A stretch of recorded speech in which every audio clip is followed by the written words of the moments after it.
அன்பர்களே, நாம் இப்பொழுது ஒரு இன்றைய காணொளியாக நாம் தரப்போகின்றோம். பார்ட் 16 இல்லையா? பார்ட் 16 இஸ்ராயேல் ஈரான் மோதல். நாம் ஏற்கனவே எங்களது 15வது நான் நினைக்கின்றேன் பார்ட் 13 தந்திருக்கின்றேன். B2 ஃபிளைட்ஸ் எல்லாம் வரப்போகுது, காசாவிலிருந்து தான் வரப்போன்னு சொல்லியிருந்தோம் இல்லையா? அந்த தாக்கல் நடைபெற்று அதற்கு முன்பாக நாம் ஒரு மிக முக்கியமான ஒரு கேள்வி ஒன்றை கேட்டிருக்கின்றார் எமது அன்பர் முருகுப்பிள்ளை குணசேகரம். 9 மணி நேரத்துக்கு முன்பாக பேசியிருக்கின்றார். ஐயா, இலங்கையில் உள்ள அருகம்பை பிரதேசத்தில் இஸ்ரேலியர்கள் விசிட் விசாவில் அங்கு வந்து அங்குள்ள இடங்களை பிடித்து வீடு கட்டுதல், ஹோட்டல் கட்டுதல், கடை திறந்து இருக்கிறார்கள். அங்கு தமிழர்களின் கடை மூடும்படி மிரட்டுகிறார்கள். வேறு வெளிநாட்டுக்காரர்கள் சுற்றுலா விசாவில் வருகிறவர்களை விரட்டுகிறார்களா? இது எங்கட நாடு, நீங்கள் எங்கு வரக்கூடாது சொல்லி சண்டைக்கு போறார்களாம். இது உண்மையா ஐயா? மற்றும் இஸ்ரேலியர்கள் விசிட் விசா முடிவடைந்து அங்கு இருந்து கொண்டு ஆதிக்கம் செலுத்துகிறார்களாம். ஏன் ஐயா இலங்கை அரசாங்கம் கண்டும் காணாமல் இருக்கிறார்கள்? ஏன் இஸ்ரேலை பார்த்து பயப்படுகிறது? அவர்கள் அங்கு மத வழிபாட்டு தளம் கூட உருவாக்கி விட்டார்கள். பின்னர் இது பிரச்சனையாக மாற வாய்ப்பு இல்லையா? ஒரு நேரம் பலஸ்தீனத்தை இஸ்ரேல் பிடித்த மாதிரி இலங்கையும் இஸ்ரேல் பிடிக்க வாய்ப்பு இருக்குமா என்று ஒரு ஆக்கப்பூர்வமான ஒரு கேள்வி ஒன்றை கேட்டிருக்கிறார் முருகுப்பிள்ளை குணசேகரம் அவர்கள். அவர்களுக்கு நன்றி. இதெல்லாம் அப்பட்டமான பொய்கள். இஸ்ரேலியர்கள் பொத்துவிலில் அருகம்பையில் மிரட்டுவது, அடிப்பது, இடிப்பதெல்லாம் பொய். அது உங்களுக்கு கிடைத்த ஒரு தகவல் பொய்யாக இருக்கின்றது. டூரிஸ்ட் விசாவில் வந்தவர்கள் இப்படியெல்லாம் வீடு கட்ட முடியாது. அருகம்பையில் அந்த அருகம்பை பொத்துவில் அந்த டூரிஸ்ட் ஏரியாக்கள் உள்ள காணிகளை அதிக விலையை கொடுத்து அவர்கள் கொள்வனவு செய்கின்றார்கள். நன்றாக புரிஞ்சு கொள்ளுங்கள். அவர்கள் யார காணியும் அடாத்தாக பிடிக்கவில்லையா? அதையெல்லாம் பொய்யாது. அதெல்லாம் பொய்யே. அவங்க பெரிய பணம் உதாரணமாக ஒரு 5 கோடி பெறுமதி காணி அவங்க 7 கோடியும் கொடுத்து வாங்குவோம். அவங்களுக்கு தேவை நிம்மதி. புரியுதுங்களா? எனவே அவங்களுக்கு அந்த அப்பட்டமான பொய். அவங்களோட அந்த மத வழிபாட்டு தளம் ஒன்று கட்டிட்டாங்க. அதெல்லாம் உண்மைதான். மத வழிபாடு செய்யறாங்க. அவங்க யாருக்கும் டிஸ்டர்ப் பண்ணல. இது ஒன்று இப்ப டூரிஸ்ட் சீசன் இல்லையா? அதனால இப்போது அந்த செக்கிங் எல்லாம் வந்தா டூரிஸ்ட் கொஞ்சம் பிழையா போயிரும் இல்லையா? அதனால அவங்க சில வேளை இந்த எண்ட் ஆஃப் ஜூலை ஆகஸ்டுக்குள்ள செக் பண்ணலாம். இமிகிரேஷன் போலீஸால செக் பண்ணி விசா பார்ப்பாங்க. அதனால அந்த பயம் இல்லை. அது பொய்யே. அது முருகப்பிள்ளை குணசேகரம் அவர்களே, உங்களுக்கு கிடைக்கப்பட்ட தகவல் அத்தனையும் போய் அங்க கிடைக்கப்பட்ட தகவலில் அவங்க ஒரு மத வழிபாட்டு தலங்களை கட்டிருக்கிறாங்க. நீங்க கேட்கப்பட்ட கேள்வியில ஒரு நேரம் அது நான் இல்லை என்று சொல்ல மாட்டேன். ஏனெனில் அருகம்பை ஏரியாவை அவர்கள் சில வேளை இந்த ஈரான் பிடித்து வெற்றி ஒன்று அடையுமானால் அவர்கள் உலகத்தின் எந்த நாட்டையும் பிடிப்பார்கள். நல்ல விளங்கிக் கொள்ளுங்க. ஈரான் தோல்வி பெறுமானால், இஸ்ரேல் அமெரிக்காவிடம் தோல்வி பெறுமானால் அவர்கள் உலகின் இந்தியாவை தவிர எந்த நாட்டுக்குள்ளும் அவர்கள் விரும்புகின்ற பகுதியை பிடிக்கிறதுக்குரிய பலம் அவர்களுக்கு கிடைத்துவிடும். இதனால ஆணித்தரமா சொல்லலாமா? அப்ப ஈரான் ஒன்று தோல்வி பெறுமானால் நிச்சயமாக பொத்துவில அவங்க விட்டு கொடுப்பாங்களா? அது நான் சொல்ல மாட்டேன். அது அவங்களுக்கு நல்ல இடம் தானே. 5000-6000 பேர் வாராங்க. எனவே அவங்க அலைச்சார்கள், அவங்க ஷேஃபிஷ் பண்ண எல்லாம் பாரத்தால அவங்களுக்கு அந்த இடம் பிடிக்குமானால் இவங்க ஜிஜிபி காந்தி தானே. இது அவங்களுக்கு ஒரு ஒற்றுமை இருக்கு இல்லையா? அதனால அது அவங்களை பிடிச்சாலும் குத்தகை கெடுத்தாலும் ஆச்சரியப்படுறதுக்கு இல்லை. யார்ட கடையும் அவங்களை அத்துமீறி விரட்டலை அதையெல்லாம் பிடித்துக் கொள்ளுங்க. அதெல்லாம் பொய். அப்படி ஒரு சம்பவம் இல்லைன்னு சொல்லுவேன். ஆனால் மத வழிபாட்டு தலங்கள் இருக்குது. அவங்க அதை இல்லை என்று யாரும் மறுக்க முடியாது. இருக்குது, எல்லாம் செய்யறாங்க. அவங்களோட வேலையை அவங்க செய்யறாங்க. பிரச்சனையும் இல்லை என்பது ஒரு சரியான விடையாக நான் சொல்லுவேன். எமது அன்பர் ரஞ்சித் மனோகரன் அவர்கள், உங்களுடைய தொலைபேசி இலக்கத்தை நாங்க ஏற்கனவே சொன்னதின் பிரகாரம் அந்த இமெயில் ஐடியில உங்க நம்பரை ஃபிட் பண்ணுங்க. உங்களை வசதியான நேரத்தையும் சாய்ஸ் பண்ணி போடுங்க. உங்களிடம் எப்போதும் நாங்கள் பேசுவது தயாராக இருக்கின்றோம். அவர்கள் அடிக்கடி ஆக்கப்பூர்வமான கருத்துக்கள் எப்போதும் முன்வைக்கும் ஒரு நல்ல ஒரு அன்பர் ரஞ்சித் மனோகரன் அவர்கள் லண்டன்ல இருந்து. அவருக்கு நன்றிகளும் வாழ்த்துக்களும். அவர்களுக்கு அவர்களின் தொலைபேசி இலக்கத்தை ஃபிட் பண்ணுங்கள். நாங்கள் உங்களுடன் கதைக்கு ரெடியாக இருக்கின்றோம். அடுத்த நேராக மற்றொரு நேயர் வந்திருக்கின்றார். உதயா சர்க்குணம். தமிழ் முஸ்லிம் மக்கள் தங்களுக்குள்ளேயே ஒற்றுமை இல்லை என்பது ஒரு சாபம். அவருக்கு சரியா தமிழ் அடிக்கல இடத்துல ஒரு சாபம் போலும். இவ்வளவு இழப்புகளை சந்தித்தும் ஒற்றுமைப்படாமை எங்களது உரிமைகளை இழந்து அடிமையாக வாழ வேண்டும். நல்ல ஒரு கருத்து, ஆழமான கருத்து, சூப்பர் கருத்து, தரமான கருத்து. உதயா சர்க்குணம் அவர்களுக்கு நன்றிகள். சுமார் இந்த ரெக்கார்டிங் போவதற்கு 5 மணி நேரம் முன்பதாகத்தான் அவருடைய செய்தி கிடைக்கப்பட்டிருக்கின்றது. அவருக்கு எமது நன்றிகள். உண்மைதான், இவ்வளவு இழந்தும் இந்த தமிழ் முஸ்லிம்கள் இன்னும் ஒற்றுமைப்படாமல் ஒரு மிகப்பெரிய சாபக்கேடு. அதைவிட முஸ்லிம்கள் மிகப்பெரிய சாபக்கேடு என்னால் ஒற்றுமையே கிடையாது. பதவிக்கும் அந்த அந்த பதவிக்கும் உயிருக்கும் ஆபத்தா நினைக்கிறாங்களா? பதவி உயிர். இப்ப இந்த அரபு தேசங்கள் எடுத்துக்கொண்டோம் என்றால் பதவி வெறி, உயிர் வெறி. இறைவன் படைத்த உயிரை எப்ப போனதா என்னன்னு அவர்கள் அதை நினைக்கலையே. உசிருக்கு பயத்துல அடிமைப்பட்டுக்கிட்டு இந்த வினைல கால் சூவ நக்கிக்குத்தான் வினைகள் காலம் கடத்த நான் சொல்லுவேன், என்னுடைய பார்வையில் சொல்ல போனால். எனவே சர்க்குணம் அவர்களுக்கு நன்றிகள். அவர்கள் அப்படிதான் இருப்பாங்க, நாம ஒன்றும் பண்ணல. அது என்ன என்றால் அவர்கள் ஆசை அப்படி, பதவி ஆசை, பதவி வெறி. இந்த பதவி வெறியெல்லாம் இவ்வளவு ஒற்றுமைப்படாத காரணம் என்ன கேட்டால், ஈரான் பெரியவர் அலி கொமேனி அவர்கள் பதவி ஆசை இல்லைன்னு சொல்லி, அவர் ஒரு கட்டுக்கோப்பு கீழ் தான் வெற்றி உபலத்தையும் அவர் செய்கின்றார். அந்த கட்டுக்கோப்பில் தான் வெற்றி தான் இவருக்கு செய்கின்றார். எனவே அவர் சர்க்குணம் அவர்களுக்கு நன்றி. அவர் தரமான ஆக்கப்பூர்வமான கருத்தாக நான் பார்ப்பேன். இப்பொழுது நாம் நிகழ்ச்சிக்கு சொல்லுவோமா? நிகழ்ச்சியில் நாம் பல விடயங்கள் பேசலாம். முடியுமானவரை நாம் இந்த நிகழ்ச்சியில் இருந்து நாம் நிறைய விடயங்களை நாங்கள் சொல்ல பார்க்கின்றோம். முடிந்த அளவுக்கு நாங்கள் சொல்ல பார்க்கின்றோம். நிகழ்ச்சியில் முதலாவது விடயமாக நாம் ஏற்கனவே சொல்லி இருக்கின்றோம். பார்ட் 13 B2 பிளைட்டை யூஸ் பண்ண போகுது அமெரிக்கா. அப்ப இந்த நிகழ்ச்சிக்குள்ள நாங்கள் தொடர்ந்து சொல்லுகிறோமே, அமெரிக்கா தொடர்ந்து இந்த யுத்தத்துக்குள்ள பூரப்போறான் நாங்க நிறைய சொல்லியிருந்தோம். அவன் பூந்துட்டான். என்னால் பூராம இருக்கல. ஒருபோதும் இஸ்ரேலை அமெரிக்கா கைவிடாது நாங்கள் பல தடவை சொல்லிட்டோம். ஒருபோதும் அமெரிக்கா இஸ்ரேலை கைவிடாது, அதில் மாற்று கருத்து இடமே இல்லை. 2 வாரம் பொறுமை, அதாவது அமெரிக்க அதிபர் என்ன சொல்லிச்சு, நாங்கள் 2 வாரம் கொடுத்திருக்கிறோம். 2 வாரத்தில் ஒரு நாள் கடந்து அடுத்த நாளே அவருடைய தாக்குதலை ஆரம்பித்தார். B2 பிளைட் மூலம் 7 விமானங்கள் பாவிக்கப்பட்டிருக்கிறது. நாம் 13 சொல்லியிருக்கோம் இல்லையா? எங்களோட பார்ட் 13 பார்த்தீங்கன்னா இந்த இடியோகாசு எங்க இருக்குது, அங்கிருந்தா வந்திருக்கு அத்தனை பிளைட்டும். அதுல பாரம், சுமைகள் எத்தனை தாங்கி செல்லும் என்றெல்லாம் போட்டு நாங்க நிறைய செய்தி தந்திருக்கிறோம். அந்த எங்கிருந்து வந்து அது நமக்கு இலங்கைக்கும் இந்தியாவுக்கும் அண்பித்த பகுதிதான் காசியா. டியகாசியா என்பது நமக்கு அண்மித்த பகுதி. அது அமெரிக்காவின் ஒரு பேஸ். அதில் நான் குறித்து சொல்லுகிறோம். எமது பார்ட் 13க்குள் போய் பார்த்தால் பார்க்காதவர்கள் பார்த்துக் கொள்ளுங்கள். அது பற்றிய தகவல் நிறைய கிடைக்கும். இப்பொழுது நாம் நிறைய விடயங்கள் பேசுவதற்கு முன்பாக ஈரானை சுற்றி Azerbaijan, Armenia, Turkmenistan, Iraq, Kuwait, Saudi Arabia, Qatar, UAE, Oman, Pakistan, Afghanistan என்ற ஒரு 12 நாடு இருக்கா. இந்த 12 நாடு சுற்றி இருக்குது. இந்த 12 நாட்டுக்குள்ளேயும் கடல் மார்க்கமாக Kuwait, Saudi Arabia, Qatar, UAE, Oman, இந்த 5 நாடு தான் கடல் வழிப்பாதை. மற்ற நாடுகள் நாங்கள் ஏற்கனவே சொன்ன 12 7 நாடுகள் அந்த படத்தை நாங்கள் போட்டு காட்டினோம். 7 நாடுகள் தரை வழி மார்க்கமான நாடுகள். ஆனா ஒற்றுமை இல்லை. அப்ப ஒற்றுமை இல்லாத ஒரு தேசத்துக்குள்ள இருந்து எதை சாதிக்க போறீங்க? ஈரானுக்கு யாரும் கை கொடுக்கிற மாதிரி இல்லை. அதை நீங்க நிறைய விளங்கிக் கொள்ளுங்க. ஈரானுக்கு யாரும் கை கொடுப்பதாக இல்லை.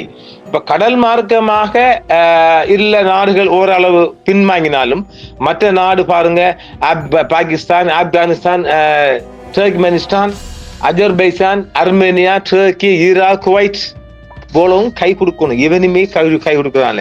இது வேற ஜோர்தான், அவன் இருக்கிறான், எஜிப்த் இருக்கிறான். இவனுகள் யாருமே ஆதரவு இல்லை. இறுதியாக பாகிஸ்தான் ஈரானுக்கு கை கொடுப்பதாக சொல்லிச்சு. அதுக்கிடையில அந்தர் பல்டி அடிச்சு அமெரிக்காவில் போய் பேச்சுவார்த்தை பண்ணி அங்க இருக்கிற ராணுவ தளபதி முனீர் அவங்களை போல துரோகிகள் யாருமே கிடையாது. யாரை நம்பினாலும் பாகிஸ்தான் நம்ப கூடாது. மோசமான பன்னாடைகள்.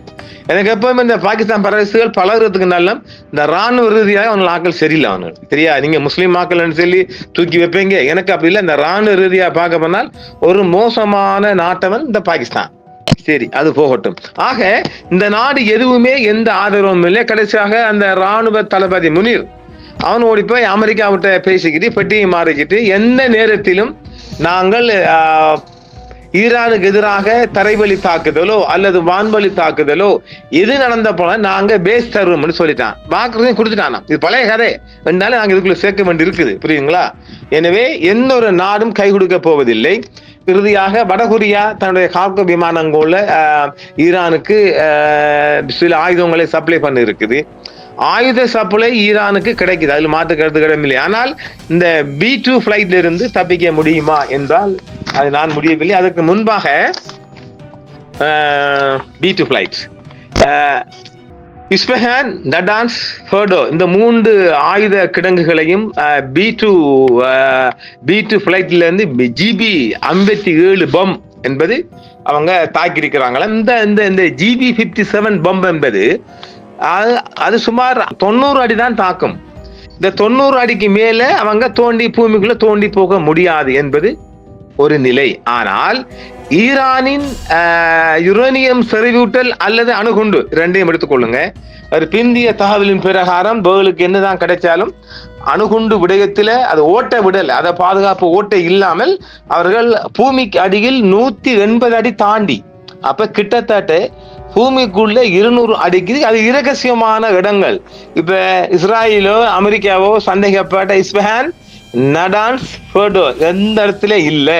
அதுல ஒரு ஒர்க் ஸ்டெப் மாதிரி தான் பயன்படுத்திக்கிறோம். அதாவது இந்த 3 ஷாப்பும் ஒன்றுக்கான ஒரு ஜாயிண்ட் கம்பெனி. இப்ப கவனமாக ஜப்பான்ல எடுத்துக்கொள்வோமே, ஜப்பான்ல என்னது டொயோட்டா கம்பெனி எடுத்துக்கொள்வோம். இந்த டொயோட்டா கம்பெனில பல ஊர்ல பல சென்டர் இருக்கும். ஒரு பாடி ஃபிட் பண்ண ஒரு இடம், பெயிண்ட் அடிக்க ஒரு இடம், அப்புறம் டயர் போற ஒரு இடம் என்று ஒரு 4-5 இடங்கள் ஜாயிண்டா இருக்கும். அதே போன்றுதான் இந்த இஸ்பஹான், நடான்ஸ், ஃபர்டோ என்பது யுரேனியம் பார்ட் 1 பார்ட் 3 அதாவது கம்ப்ளீட் பண்ணுவதற்கான அத்தனை ரிசர்வ்ஸையும் ஜாயின் பண்ணக்கூடிய இடம். இதோடு எப்படி உங்களுக்கு ஒரு விளக்கம் சொல்லலாம்? இப்ப நான் இந்த அவங்களோட கார் கம்பெனியும் தந்துக்கல, ஏன்னா லேசாக எமது மக்களுக்கு விளங்கணுமா? ஊடகம் பண்ணிட்டு பற்றி அர்த்த புஷ்டியா பேசிட்டு வேலை இல்ல, மக்களுக்கு தெளிவாக விளக்கம் அளிக்க வேண்டிய தேவை ஒன்று இருக்குல்ல, சும்மா கேட்டுட்டு போகல, அது தெளிவா வழங்க கொள்ளுங்க. அப்ப இந்த இஸ்பஹான், நடான்ஸ், ஃபர்டோ என்ற இந்த அணு உலைகளில் அவர்கள் இப்ப உதாரணமாக இப்படி சொல்லிட்டுக்கணும், மாணிக்க கால் எடுத்துக்கணும் சொன்னால் அவங்க தோன்ற இடம் ஒரு இடம் இருக்கும் இல்லையா, அந்த தோண்டி எடுத்துட்டு அதை ஷோரூமுக்கு மாதிரி கொண்டு வைப்பாங்க. அதை கட் பண்ணதுக்கு அதை மிஷின்ல போட்டு வெட்டுறதுக்கு ஒரு இடம் வைப்பாங்க. இந்த மாதிரி தானே அது. அப்ப ஒவ்வொரு பார்ட் 1, பார்ட் 2, பார்ட் 3 இந்த 3 சென்டரும் இந்த 3 ஸ்டேஷனும் சேர்ந்துதான் கம்ப்ளீட் பண்ணும். இந்த இடத்துல பாக்குற விஞ்ஞானிகளுக்கு யார் யார் எங்க பாக்குறாங்கன்னு மிக ரகசியமா இருக்கும். புரியுங்களா? இப்ப உங்களுக்கு விளங்கிருக்குமே.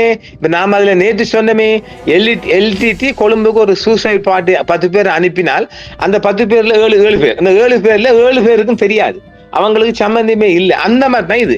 அப்ப இஸ்பஹான்ல டியூட்டி செய்யறாங்களுக்கு நடான்ஸ்ல யார் செய்யறாங்கன்னு தெரியாது.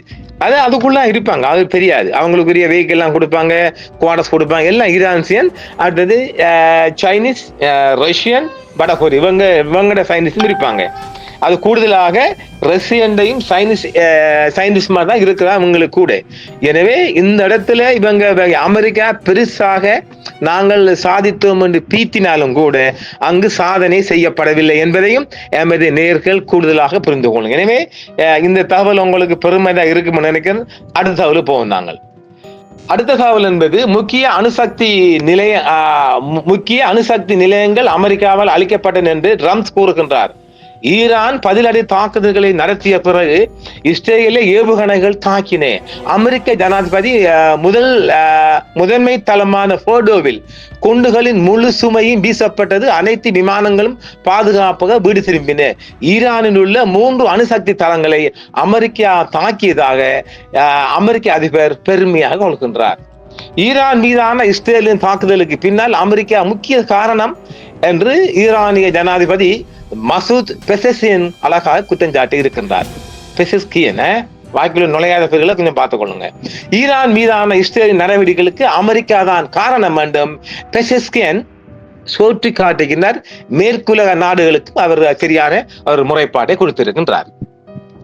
அவர்கள் ஆரம்பத்தில் தங்கள் பங்கை மறைக்க முயன்றாலும் நமது நாட்டின் ஆயுத படைகளின் தீர்க்கமான மற்றும் தடுப்பு நடவடிக்கை மற்றும் சியோனிச ஆட்சியின் இஸ்ரேலின் வெளிப்படையான இயலாமையை கவனித்த பிறகு அவர்கள் தவிர்க்க முடியாமல் முன்னுக்கு வந்தனர் என்று அவர் அமெரிக்காவை குறிப்பிட்டார். நாடு சந்தித்த இழப்புகள் இருந்த போதிலும் இப்போது வேறுபாடுகளை ஒதுக்கி வைத்துவிட்டு மக்களின் பெரும் திறன்களை செயல்படுத்த வேண்டிய நேரம் இதுவென்று திரு பெசஸ்கியன் மீண்டும் தெரிவித்திருக்கின்றார். ஈரான் மீதான தாக்குதல்கள் ஈரானின் அணுசக்தி திட்டத்தை பேரழிவுக்கு உட்படுத்தியதை நம்ப முடியாத மற்றும் மிகப்பெரிய வெற்றி என்று சொல்கின்றார். இல்லை, வெற்றி இல்லை. ஈரானிய அணுசக்தி தளங்கள் மீதான தாக்குதல்கள் நாட்டின் அணுசக்தி திட்டத்தை பேரழிவிற்கு உட்படுத்திய நம்ப முடியாத மற்றும் மிகப்பெரிய வெற்றி என்று அமெரிக்க பாதுகாப்பு செயலாளர் பீட் ஹெக்ஸட் கூறியுள்ளார். நம்பலாமா? பென்டகனில் நடந்த செய்தியாளர் கூட்டத்தில் ஹெக்ஸட் துல்லியமான தாக்குதல்கள் கவனம் செலுத்தியவை, சக்தி வாய்ந்தவை மற்றும் தெளிவானவை என்று கூறுகின்றார்.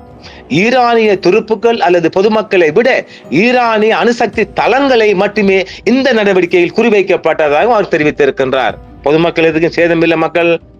நேற்று இரவு ஜனாதிபதி டிரம்பின் உத்தரவின் பேரில் அமெரிக்க மத்திய கட்டளை ஈரானில் உள்ள 3 அணுசக்தி நிலையங்களுக்கு எதிராக நள்ளிரவில் ஒரு துல்லியமான தாக்குதலை நடத்தியுள்ளோம். ஈரானின் அணுசக்தி திட்டத்தை அழிக்க அல்லது கடுமையான சீரழிப்பிற்காக இது ஒரு நம்ப முடியாத மற்றும் மிகப்பெரிய வெற்றி என்றும் எங்கள் தலைமை தளபதிகளிடமிருந்து எங்களுக்கு பெற்ற உத்தரவு கவனம் செலுத்தப்பட்டது என்றும் சொல்லுகின்றார். பதுங்குகுழி வெடிகுண்டு எவ்வாறு செயல்படுகிறது? GBU 57 பற்றிய ஒரு குட்டி பார்வையை மட்டும் கொண்டோம். ஈரான் மீதான தொடர்ச்சியான தாக்குதலின் போது இஸ்ரேல் பரந்த அளவிலான ஆயுதங்களை ஏந்தி வரும் அதே வேளையில் அமெரிக்கா மட்டுமே போர்க்களத்துக்கு கொண்டு வரக்கூடிய குறைந்தபட்சம் 1 அல்லது GBU 57A/B Massive Ordnance பெனட்ரேட்டர் எனப்படும் பதுங்கு குழியை உடைக்கும் குண்டு. அதாவது இது வந்துட்டு இந்த B2 பிளைட்ல கொண்டு வர சாமான் என்பது இந்த GBU 57 குண்டு இருக்கு இல்லையா, அந்த குண்டு என்பது மசிசிவ் ஆர்டினன்ஸ் பெனட்ரேட்டர் என்று சொல்லப்படுகின்ற குண்டு. இது பதுங்கு குழியை உடைக்கும் வல்லமை கொண்டது. பாதுகாப்புத்துறை ஆவணங்களின் படி GBU 57 என்பது ஒரு வழிகாட்டப்பட்ட ஊடுருவும் ஆயுதமாகும். இது ஆழமாக புதைக்கப்பட்ட மற்றும் கடினப்படுத்தப்பட்ட பதுங்கு குழிகள் மற்றும் சுரங்க பாதைகளில் உள்ள இலக்குகளை அடைந்து அழிக்கும் திறன் கொண்டது. போர்முனை உரை உயர் செயற்திறன் கொண்ட ஏகு கலவையால் ஆனது மற்றும் தாக்கத்தின் போது ஒருமைப்பாட்டை பராமரிக்கும் போது ஒரு பெரிய வெடிக்கும் சுமையை அனுமதிக்கிறது. பெரிய டமா டுமார் சத்தம் கேட்கும், பெரிய உலகம் அழிகிற மாதிரி சவுண்டா இருக்கும். கனரக வெடிமருந்து அதை சுமந்து செல்லும் போர் விமானம் மற்றும் ஒரு சாத்தியமான இலக்கை இங்கே கூர்ந்து கவனிக்கிறோம். அமெரிக்காவிற்கான இஸ்ரேலிய தூதர் HL டைடர் ABC நியூஸுக்கு இந்த வாரம் ஒரு இன்டர்வியூ பண்ணிக்கிறார். அங்கு தொகுப்பாளர் மார்தா ராட்ஸ் கேட்ட போது எரிபொருள் செறிவூட்டல் ஆலை பற்றி பேச சொன்னார். இஸ்ரேல் ஒரு மலைப்பகுதியின் கீழ் ஆழத்தில் அமைந்துள்ள இடத்தை அமெரிக்க உதவுகின்ற பதுங்கு குழிகளை உடைக்கும் குண்டுகள் வடிவில் அளிக்க முடியாது என்று பரிந்துரைத்துள்ளார். யுரேனியத்தை செறிவூட்ட போர்டாவில் 1000 மைய விளக்குகள் பயன்படுத்தப்படுகின்றன. இன்று ஞாயிற்றுக்கிழமை அதிகாலையில் ஈரானுக்கு எதிரான தாக்குதல்கள் குறித்த விவரங்களை வழங்கிய அமெரிக்காவின் மிக மூத்த ராணுவ அதிகாரி ஒருவர் ஈரானிடமிருந்து எந்த ஒரு பழிவாங்கலுக்கும் எதிராக கடுமையாக எச்சரித்தார். அவங்க ஈரான் இன்னும் ஆரம்பிக்கலையே, அதுக்கு பேர் என்ன, ஆபரேஷன் மிட் நைட் ஹேமருக்கு பிறகு பென்டகனில் பாதுகாப்பு செயலாளர் பீட் ஹெக்ஸத்துடன் ஒரு செய்தியாளர் கூட்டத்தில் பேசிய கூட்டுப்படை தலைவர் ஜெனரல் டான் ஹைன், எங்கள் படைகள் மிகுந்த எச்சரிக்கையுடன் உள்ளன. இதுல என்னென்றால் 7 விமானங்களா இந்த B2 7 விமானங்கள் தாக்கியிருக்க செம சாத்து ஒன்றுமில்ல வெறும், அதாவது என்ன சொல்றது, இந்த ஷூட்டிங் படத்தில் இருக்கும் இல்லையா, இந்த கார்ட்போர்ட் ரூம்கள், இந்த கார்ட்போர்ட் அந்த மாதிரி ஒரு இதுதானே அது, அங்க எல்லாமே கொண்டு போயிட்டாங்க. ஒரு விஷயத்தை படத்தை வழங்கிக்கொள்ளுங்க. ஏற்கனவே இந்த இந்த 3 சென்டரும் இஸ்பஹான், நடான்ஸ், ஃபோர்டோ இந்த ராணுவ தளங்கள் தாக்கப்படுவதற்கு முன்னதாகவே ஈரான் தனது யுரேனியம் சம்பந்தமான ரிசர்வ்ஸ் அத்தனையும் எடுத்து நகர்த்தி விட்டது. அது யாருக்கு இன்னும் தெரியாது. அதை சில போல இவங்களோட ஸ்பைஸ்கள் கண்டிருக்கலாம், காணாம இருக்கலாம். அது ஒரு புறம் இருக்க, இன்னும் ஒரு குறுகிய காலத்துக்குள் ஈரானிய அதிபர், நாங்க ஏற்கனவே சொல்லியிருக்கிறோம், 2 நேர்காணல் சொல்லுகிறோம், தேடி பார்ப்போம். ஈரானிய அதிபர் கொல்லப்படுவதற்கான மிக மிக அதிகமான வாய்ப்பு இருக்குன்னு சொல்லியிருக்கிறோம். அதற்கு முன்னதாக இன்னும் ஒரு விடயம், ஈரானுக்குள் இப்ப தொடர்ந்து 4ஆம் இந்த வேட்டையாடப்படுது இல்லையா, என்னது இந்த உளவாளிகள் வேட்டை.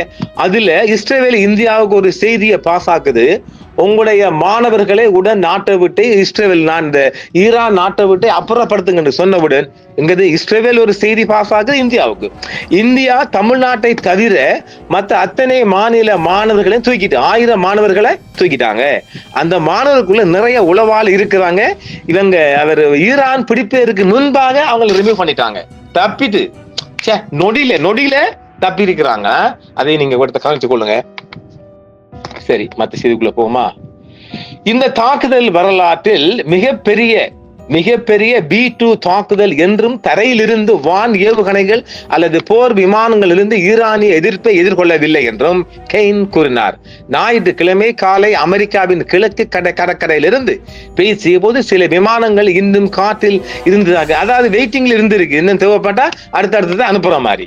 நடவடிக்கையின் ஆரம்ப கட்டங்களில் அமெரிக்கா பசிபிக் பெருங்கடலில் ஏமாற்று சூழ்ச்சியை பயன்படுத்தியதாகவும், பின்னர் முக்கிய தாக்குதல் குழுவிற்கு முன்னால் பறக்கும் ஜெட் விமானங்கள் ஈரானில் உள்ள 3 அணுசக்தி தளங்களுக்கு செல்ல அனுமதிக்கும் என்றும் அவர் கூறினார். 2 அணுசக்தி தளங்களில் 1,43,000 பவுண்டு மார்ஸ் பாரிய கட்டளை ஊடுருவல் குண்டுகள் பயன்படுத்தப்பட்டதாகவும், அவை முதன்முறையாக அதாவது இதுதான் அவங்க வேர்ட்லயே பயன்படுத்துகிறது. இது மனஜனமே, நாங்க என்ன சொன்னோம், இவங்க தயாரிச்ச இவங்களோட அந்த வெடிபொருட்கள் அல்லது இவங்களோட ஆயுத கண்டுபிடிப்புல ட்ரஸ்ட் பண்ணதுக்கான ஒரு களம், ஸ்ட்ரெஸ்டிங் கிரவுண்ட் அப்படி எடுத்துக்கொள்வோமா? 2 அணுசக்தி தளங்களில் 1,43,000 பவுண்டு மார்ஸ் வெடிபொருளை யூஸ் பண்ணிக்கிறாங்க. ஈரானுக்கு முக்கிய நடவடிக்கைகளில் 7 B2 ஸ்பிரிட் குண்டுவீச்சு விமானங்கள் நிறுத்தப்பட்டன. அவை கண்ட அமெரிக்காவிலிருந்து கிழக்கு நோக்கி பறந்தன என்றும் அவர் தெரிவித்தார். நாங்க என்ன சொல்றோம், கார்ஷியாவிலிருந்து தான் நாங்க ஏற்கனவே தந்திருக்கிறோம் இல்ல, எங்கட பாட் 13 தந்திருக்கிறோம் இல்ல, கார்ஷியாவில இருந்து வருது, கார்ஷியாவிலிருந்து தான் இந்த விமானங்கள் வந்திருக்குது. அமெரிக்க விமானப்படையால் குண்டு வீசப்பட்டதோடு ஒரு அமெரிக்க நீர்மூழ்கி கப்பல், நாங்க சொன்ன 3 நாசகாரி வாராண்டு, அதுவும் வெயிட்டிங். நாசகாரியில ஒரு அமெரிக்க நீர்மூழ்கி கப்பல் இஸ்பஹான் ஜென்கைனில் உள்ள இலக்குகள் மீது 24க்கு மேற்பட்ட டோமஹாக் தரை தாக்குதல் கப்பல் ஏவுகணைகளை ஏவியது உறுதிப்படுத்தினார். மிகப்பெரிய முன்னெடுப்பு. இதெல்லாம் மீண்டும் சொல்றேன், அமெரிக்க விமானப்படை அவங்களுடைய ஏர்போர்ஸால் குண்டுகள் வீசப்பட்டதோடு ஒரு அமெரிக்க நீர்மூழ்கி, நாங்க சொன்னோம் நேற்றே சொன்னோம், நாங்கள் ஒரு நாசகாரி 3 வாராளாண்டு, அவள்ல இருந்து ஒருத்தி தான் அதாவது இந்த நாசகாரில ஒன்று நீர்மூழ்கி கப்பல் இஸ்பஹான் ஜென்ஹைனில் உள்ள இலக்குகள் மீது 24க்கு மேற்பட்ட டோமஹாக் தரை தாக்குதல் கப்பல் ஏவுகணைகளை ஏவியது. முழு நடவடிக்கையிலும் 125க்கு மேற்பட்ட அமெரிக்க விமானங்கள் ஈடுபட்டிருந்தன. ஒரு உலகத்தாளிக்கிற விமானத்தில் அதான் சொன்னமே, நீங்க இயலாத நாய்களை ஒரு சிறிய பலம் பொருந்திய LTT அமைப்பை 10 நாட்டை கொண்டு அழிச்சீங்க. அதே மாதிரி ஒரு பலம் இல்லையோ, ஈரானுக்கு முழு நடவடிக்கையிலும் 25க்கு மேற்பட்ட அமெரிக்க விமானங்கள் ஈடுபட்டன என்றால் உங்களுக்கு வெக்கமா இல்லையாடா? இத ஒரு 3 விமானமே போதுமே, மிகப்பெரிய செலவா? இது எங்கள் கூட்டுப்படையால் விதிவிலக்கான திறமை மற்றும் ஒத்துழைப்புடன் மேற்கொள்ளப்பட்ட ஒரு சிக்கலான மற்றும் அதிக ஆபத்துள்ள பணியாகும் என்றும் அவர் கூறியிருக்கின்றார். அதிகாலையில் ஈரானுக்கு எதிரான தாக்குதல்கள் குறித்த விவரங்களை வழங்கிய அமெரிக்காவின் மிக மூத்த ராணுவ அதிகாரி ஈரானில் மீது எந்த ஒரு எதிர்ப்பு பழிவாங்கலும் வரவில்லை என்றும் சொல்லுகின்றார். ஆபரேஷன் மிட் நைட் ஹேமருக்கு பிறகு பென்டகனில் இப்படி சொல்றாங்க. அவங்க பேர் என்ன வச்சுக்கிறாங்க? ஆபரேஷன் மிட் நைட் ஹேமர், அதான் சொல்றாங்க. சரிங்களே, இந்த தாக்குதல் வரலாற்று இது மிகப்பெரிய வரலாற்று தாக்குதலாம். 120 விமானம் போயிச்சாம், 7 B2 போயிச்சாம், ஒரு நாசகாரியம் போனாலாம் அடிச்சீங்களாம். இதுல பெருமைப்பட போறீங்க, நேருக்கு நேர் மோதுறாண்டா பெருமை. அதுல புலிகளை எவ்வளவோ சொல்லலாம். சரி, பார்க்கலாம். நடவடிக்கையின் ஆரம்ப கட்டங்களில் அமெரிக்கா பசிபிக் பெருங்கடலில் அவங்க அதாவது ஒரு ஒருத்தர் வந்து அந்த சில்லு விளையாட்டு விளையாடிக்காங்க. அது வாரம் பே காட்டிட்டு சொன்ன இந்த வண்ணான முதல்ல பிடிக்கிறது. இப்ப அவங்களும் எடுத்துக்க, அந்த வண்ணான் முதல்ல கதை வண்ணான் தானே, சரியா, வண்ணான் தான் முதல்ல பிடிக்கிற மாதிரின்னா பாத்துக்கங்கப்பா. ஆக அந்த மாதிரி ஒரு கேம் உண்ட காட்டி போட்டு தான் இந்த தாக்கல் செஞ்சிருக்கிறாங்க. அமெரிக்க பாதுகாப்பு செயலாளர் தான் இது சரியா பரவலாக எல்லா ஊடகங்களுக்கும் உலகம் முழுவதும் உள்ள ஊடகங்களை கொடுத்துக்கிறார். இதுல ஒரு விடயம் என்னென்றால், இந்த B2 குண்டு வீச்சு பணி 2001 பிறகு மிக நீண்ட தூரம் என்றும், இது MOP பாரிய கட்டளை ஊடுருவல் குண்டில் முதல் பயன்பாடு என்றும் சொல்லப்படுகிறது.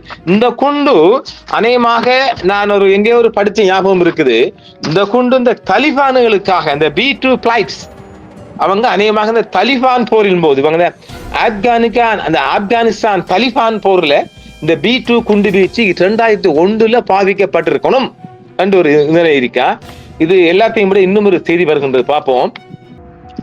நிதானத்தை கடைபிடிக்குமாறு உலக நாடுகள் எனக்கு அறிவுரை கூறுகின்றன. என்ன கிடையாது, நிதானத்தை கடைபிடிக்குமாறு உலக நாடுகள் எனக்கு அறிவுரை கூறுகின்றன. 2 வருடங்களாக இஸ்ராயல் பாலஸ்தீனத்தை அழித்த போதும் 2 நாட்களுக்கு முன், இப்ப கிட்டத்தட்ட 7 நாள் ஆச்சா, முன் ஈரான் மீது தாக்குதல் நடத்திய போது இதை ஏன் அவர்கள் பெஞ்சமின் நெதன்யாஹுவிடம் கேட்கவில்லை என்று ஈரானிய சுப்ரீம் லீடர் கேட்கிறார். என்னென்றால், ஈரானிய சுப்ரீம் லீடருக்கு உலக நாடுகள் சொல்ற கதை என்ன, நீங்க என்ன சொல்லாங்க, சமாதானத்தை பிடிங்கண்டா, நிதானத்தை கடைபிடிங்கள். நிதானம் யார் செய்யறா? இப்ப அமெரிக்கா வரப்புன்னு வந்துட்டு, அப்ப யாரு நிதானத்தை கொண்டு வரணும்? நிதானத்தை அமெரிக்கா தான் கொண்டு வரணும். ஏனெனில் அமெரிக்கா வலிந்து இந்த போர், நான் சொன்னேன், இது நாங்க எங்கட எத்தனைக்குள்ள சொல்லிக்கிறோம், அமெரிக்கா வலிந்து மூக்கோ நுழைக்க போறான். இப்ப எல்லாரும் சொன்னாங்களே, மாமு நான் மாறேன். இப்பொழுது ஈரானுக்கு தேவைப்படுவது என்பது நிதானத்துக்கு அப்பால் இந்த போருக்குள் அவங்க வலிந்து தாக்கி ஆகணும். ஏன்னு சொல்லுங்க பாப்போம். இப்ப இவங்க என்ன அதாவது இது ஒரு மிரட்டல் தானே, இந்த அடிச்சு பணிய வச்சு மிரட்ட வைக்கும் ஒரு போக்கத்தான் அமெரிக்கா பிடிச்சிருக்குது. இவங்க இப்படி ஒரு பணிஞ்சி ஒரு சமாதானத்துக்கு போவார்களானால் அவர்கள் தனக்கு தானே சூனியம் செஞ்சா போல. எப்படி இப்ப இவங்க சமாதானத்துக்கு போனாங்க என்றால் அங்க என்னென்ன ஒரு மொனிட்டர் டீம் ஒன்று வராதா, அதாவது இந்த பீஸ்ஃபுல் பேச்சு என்று வரக்குள்ள IAE அங்கட அந்த அணுசக்தி சோதனை பரிசோதனை நிலையம் வரலாம், யுஎன்ஓட மானிட்டர்ஸ் வரலாம்.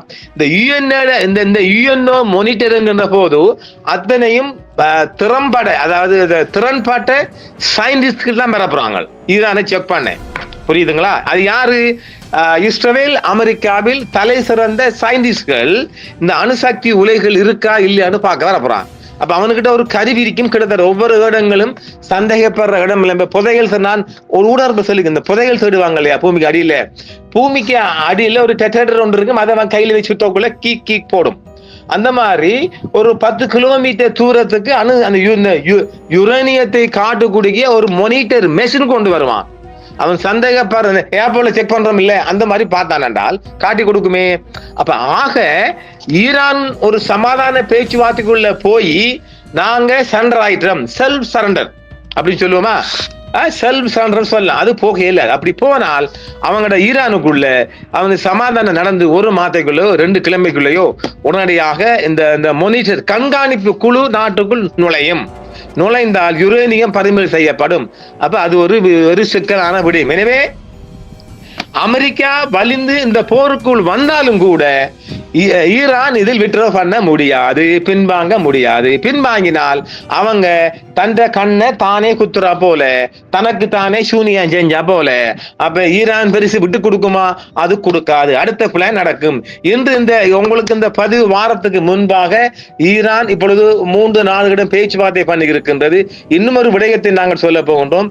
ஏற்கனவே நாம சொன்னோம் இல்லையா, இஸ்ரேல் தான் அணுகுண்டை கையில் எடுப்பான். இப்ப ஈரான் கையில் எடுத்தால், சப்போஸ் கையில் எடுக்கும், அந்த ஒரு நிலை வந்தால் மற்ற நாடுகள் நிலை என்ன?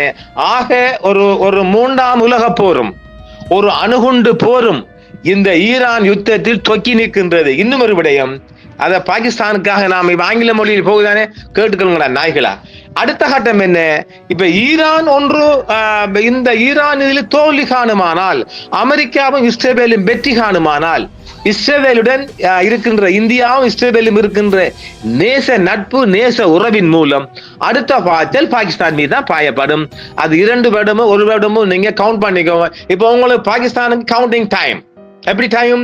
ஈரான் தோற்று போனால் பாகிஸ்தான் கவுண்டிங் டைம் எப்போது உங்களுக்கு சாவு மணி வரப்போகுது ஈரான் நீங்க தான் முடிவு பண்ணணும். இப்ப ஈரான் மொக்குத்தனமாக லூசுத்தனமாக முட்டாள்தனமாக அந்த மன்னிக்கணும், பாகிஸ்தான் முட்டாள்தனமாக மொக்குத்தனமாக ஈனத்தனமாக இந்த போரில் இருந்து அமெரிக்காவுக்கு ஆதரவு என்று சொல்லுகின்றது என்பது அவங்களும் தனக்குத்தானே சூனியம் செஞ்ச போலதான் அது. எனவே இந்த போர் இன்னும் ஒரு அடுத்த பாட்டுக்குள் மிக முக்கியமான கட்டத்துக்குள் கொண்டு செல்ல போகின்றது. அது விடிந்தால் தெரிய இந்த இரவு முழுவதும், இந்த டார்க் நேரம் முழுவதும் 2 நாடுகளும் என்ன செய்ய போகின்றது என்பது யாருக்கும் இன்னும் சொல்லவில்லை. ஈரான் மிகப்பெரிய பாய்ச்சலுக்கும் மிகப்பெரிய மௌனத்திலும் இருக்கின்றது. மிகப்பெரிய அடியை கொடுக்க போகின்றது. நான் நினைக்கின்றேன் கண்டம் விட்டு கண்டம் பாயும் வடகொரியாவின் ஏவுகணைகள் களத்துக்கு வரப்போகின்றது. இன்று அதிகாலைக்குள் அது வர வாய்ப்பு இருக்கின்றது. அப்ப அமெரிக்காவை சூடேற்றணும் இல்ல, ஈரான் கொதிநிலைக்கு வரணும் இல்ல, இதுல இவன் இஸ்ரேல் கைகொடி சிரிப்பான் இல்ல, இந்த 3 நடக்கும். அப்படியானால் ஈரானுக்கு ராணுவ உதவி மட்டுமல்ல, விமான ஓட்டிகளும் விமானங்களும் வர வேண்டிய தேவை இருக்கின்றது. வடகொரியா வருமா, சீனா வருமா, ரஷ்யா வருமா, பொறுத்திருந்து பார்ப்போம். ஈரானிய அதிபர், ஈரானிய சுப்ரீம் லீடர் தன்னுடைய உயிருக்கு அஞ்சவில்லை. அவர் உடனடியாக 3 தனக்கு அடுத்தபடியாக உள்ள 3 பேர்களை தனது மகன் இல்லை என்று ஊடகம் சொன்னாலும் தனது மகனையும் ஒருவராக நியமித்திருக்கின்றார் என்று ஒரு தகவல்.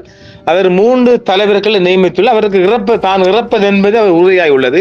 அவருக்கே அவருடைய மரணம் நாம் அடைய போகின்றோம் என்று சொல்லி இருக்கின்றது. அவருக்காக நாம் ஒரு சல்யூட் அடிக்கலாம். எந்த நிமிடத்திலும் அவர் கொல்லப்படுவதற்கான மிக அதிக வாய்ப்பு இருக்குது.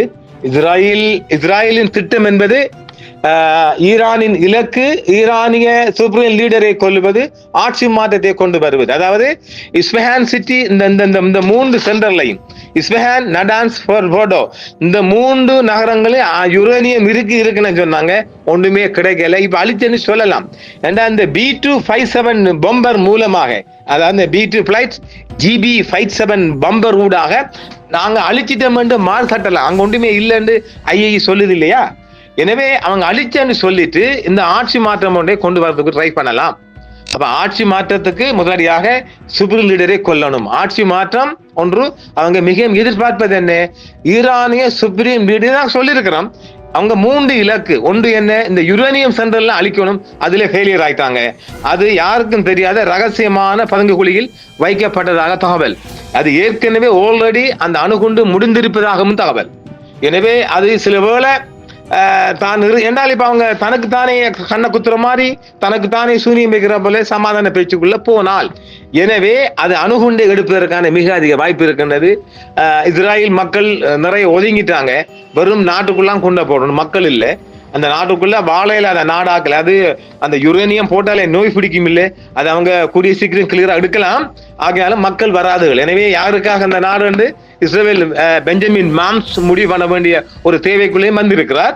எனவே பார்க்கலாம், சுப்ரீம் லீடர் தனக்கு அடுத்தபடியாக ABC என்று 3 பேரை நியமித்துள்ளதாக சர்வதேச ஊடகங்கள் செய்தி வெளியிட்டுள்ளது.